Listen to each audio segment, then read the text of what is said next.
न तु वाहं जातु नासं न त्वं नेमे जनाधिपा न चैव न भविष्यामः सवे वयं तः परम। ऐसा कभी नहीं हुआ कि मैं न रहा हूँ या तुम न रहे हो अथवा ये समस्त राजा न रहे हों, और न ऐसा है कि भविष्य में हम लोग नहीं रहेंगे।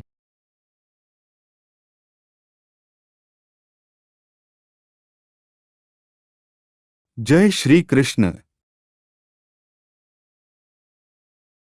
वेदों में कठोपनिषद में तथा श्वेताश्वतरोपनिषद में भी कहा गया है कि जो श्री भगवान असंख्य जीवों के कर्म तथा कर्मफल के अनुसार उनकी अपनी अपनी परिस्थितियों में पालक है, वही भगवान अंश रूप में हर जीव के हृदय में वास कर रहे हैं। केवल साधु पुरुष जो एक ही ईश्वर को भीतर बाहर देख सकते हैं, पूर्ण और शाश्वत शांति प्राप्त कर पाते हैं। नित्यो नित्यानंद चेतन श्रचेतनानाम एको बहुनाम यो विद्धाति कामान तमात्मस्थं येनुपश्यन्ति धीरास्तेषां शांति शाश्वती नेत्रेषां। जो वैदिक ज्ञान अर्जुन को प्रदान किया गया है, वहीं विश्व के उन पुरुषों को प्रदान किया जाता है जो विद्वान होने का दावा तो करते हैं, किंतु जिनकी ज्ञान राशि न्यून है। भगवान यह स्पष्ट कहते हैं कि वे स्वयं अर्जुन तथा युद्ध भूमि में एकत्र सारे राजा शाश्वत प्राणी है, और इन जीवों की बद्ध तथा मुक्त अवस्थाओं में भगवान ही एकमात्र उनके पालक है।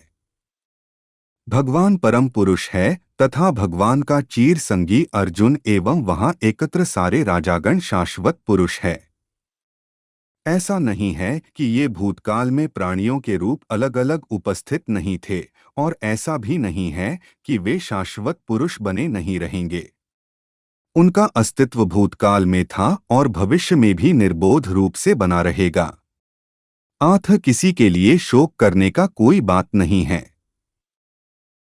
ये मायावादी सिद्धांत की मुक्ति के बाद आत्मा माया के आवरण से पृथक होकर निराकार ब्रह्मा में लीन हो जाएगा और अपना अस्तित्व खो देगा। यहाँ परम अधिकारी भगवान कृष्ण द्वारा पुष्ट नहीं हो पाता। नहीं इस सिद्धांत का समर्थन हो पाता है कि बद्ध अवस्था में ही हम अस्तित्व का चिंतन करते हैं। यहाँ पर कृष्ण स्पष्ट कहते हैं कि भगवान तथा अन्यों का अस्तित्व भविष्य में भी अक्षुण्ण रहेगा, जिसकी पुष्टि उपनिषदों द्वारा भी होती है। कृष्ण का यह कथन प्रामाणिक है क्योंकि कृष्ण मायावश्य नहीं है।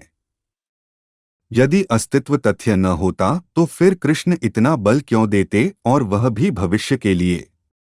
मायावादी यह तर्क कर सकते हैं कि कृष्ण द्वारा कथित अस्तित्व आध्यात्मिक न होकर भौतिक है। यदि हम इस तर्क को कि अस्तित्व भौतिक होता है स्वीकार कर भी ले तो फिर कोई कृष्ण के अस्तित्व को किस प्रकार पहचानेगा। कृष्ण भूतकाल में भी अपने अस्तित्व की पुष्टि करते हैं और भविष्य में भी अपने अस्तित्व की पुष्टि करते हैं। उन्होंने अपने अस्तित्व की पुष्टि कई प्रकार से की है और निराकार ब्रह्मा उनके अधीन घोषित किया जा चुका है। कृष्ण सदा सर्वदा अपना अस्तित्व बनाए रहे हैं। यदि उन्हें सामान्य चेतना वाले सामान्य व्यक्ति के रूप में माना जाता है तो प्रामाणिक शास्त्र के रूप में उनकी भगवद गीता की कोई महत्ता नहीं होगी। एक सामान्य व्यक्ति मनुष्य के चारों अवगुणों के कारण श्रवण करने योग्य शिक्षा देने में असमर्थ रहता है। गीता ऐसे साहित्य से ऊपर है। कोई भी संसारी ग्रंथ गीता की तुलना नहीं कर सकता। श्री कृष्ण को सामान्य व्यक्ति मान लेने पर गीता की सारी महत्ता जाती रहती है।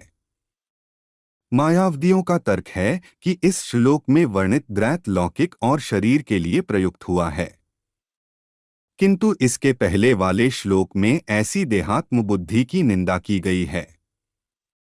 एक बार जोवो की देहात्म बुद्धि की निंदा करने के बाद यह कैसे संभव है कि कृष्ण पुनः शरीर पर उसी वक्तव्य को दोहराते। अतः यह अस्तित्व आध्यात्मिक आधार पर स्थापित है और उसकी पुष्टि रामानुजाचार्य तथा अन्य आचार्यों ने भी की है। गीता में कई स्थानों पर इसका उल्लेख है कि यह आध्यात्मिक अस्तित्व केवल भागवत भक्तों के द्वारा ज्ञेय है। जो लोग भगवान कृष्ण का विरोध करते हैं उनकी इस महान साहित्य तक पहुंच नहीं हो पाती। अभक्तों द्वारा गीता के उपदेशों को समझने का प्रयास मधुमक्खी द्वारा मधुपात्र चाटने के सदृश है। पात्र को खोले बिना मधु को नहीं चखा जा सकता। इसी प्रकार भगवद गीता के रहस्यवाद को केवल भक्त समझ सकते हैं, अन्य कोई नहीं, जैसा कि इसके 4th अध्याय में कहा गया है। नहीं, गीता का स्पर्श ऐसे लोग कर पाते हैं जो भगवान के अस्तित्व का ही विरोध करते हैं। 8 मायावादियों द्वारा गीता की व्याख्या मानो समग्र सत्य का सरासर भ्रामक निरूपण है। भगवान चैतन्य ने मायावादियों द्वारा की गई गीता की व्याख्याओं को पढ़ने का निषेध किया है और चेतावनी दी है कि जो कोई ऐसे मायावादी दर्शन को ग्रहण करता है वह गीता के वास्तविक रहस्य को समझ पाने में असमर्थ रहता है। यदि अस्तित्व का अभिप्राय अनुभवगम्य ब्राह्मण से है तो भगवान द्वारा उपदेश देने की कोई आवश्यकता नहीं थी। आत्मा तथा परमात्मा का द्वैत शास्त्रवत तथ्य है और इसकी पुष्टि वेदों द्वारा होती है, जैसा कि ऊपर कहा जा चुका है। और इसे के साथ आज हमने दूसरे अध्याय का 12वें श्लोक का तात्पर्य देखा। अब हम कल 13वें श्लोक का तात्पर्य देखेंगे।